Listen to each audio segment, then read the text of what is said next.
Hello മക്കളെ, reflection of light in spherical mirror എന്ന ചാപ്റ്ററിനകത്ത് നമുക്ക് എപ്പോഴും ഒരു പ്രോബ്ലം വരും. അപ്പൊ ആ പ്രോബ്ലത്തിൽ നമ്മൾ ഇക്വേഷൻ എന്ന് പറഞ്ഞാൽ R is equal to 2F, ഒറ്റ ഇക്വേഷൻ മാത്രമേ നമ്മൾ പഠിക്കുന്നുള്ളൂ. ഇവിടെ F ഈക്വൽ ടു R/2. ഈ രണ്ട് സമവാക്യങ്ങൾ വെച്ച് നമുക്ക് രണ്ട് പ്രോബ്ലങ്ങൾ ചെയ്ത് നോക്കാം. അത് നോക്കിക്കോളൂ, ക്വസ്റ്റ്യൻ വായിച്ചോളൂ. എന്താണ്? The radius of curvature of spherical mirror is 20 centimetre. ഒരു ഗോളീയ ദർപ്പണത്തിന്റെ വക്രത ആരം 20 സെന്റിമീറ്റർ തന്നിട്ടുണ്ട്.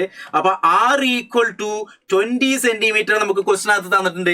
F ആണ് കാണാൻ പറഞ്ഞത്. അപ്പൊ F ഈക്വൽ ടു R/2, ഇതാണ് നമ്മൾ ഇക്വേഷൻ. അപ്പൊ 20/2 ഈസ് ഈക്വൽ ടു 10 സെന്റിമീറ്റർ എന്ന് കിട്ടി.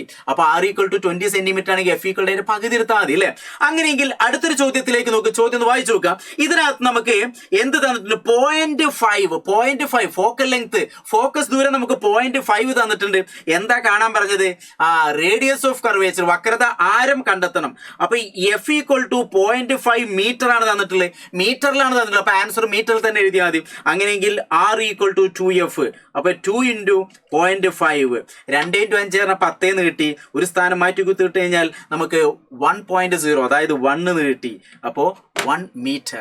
അപ്പൊ ഇതേപോലെ R ഈക്വൽ ടു 2F ഉം F ഈക്വൽ ടു R/2 എന്നുള്ള ഇക്വേഷൻ വെച്ചിട്ട് എന്ത് ചെയ്യുക? പ്രോബ്ലം പ്രതീക്ഷിക്കാം. ഉഷാറായി പഠിക്കാം.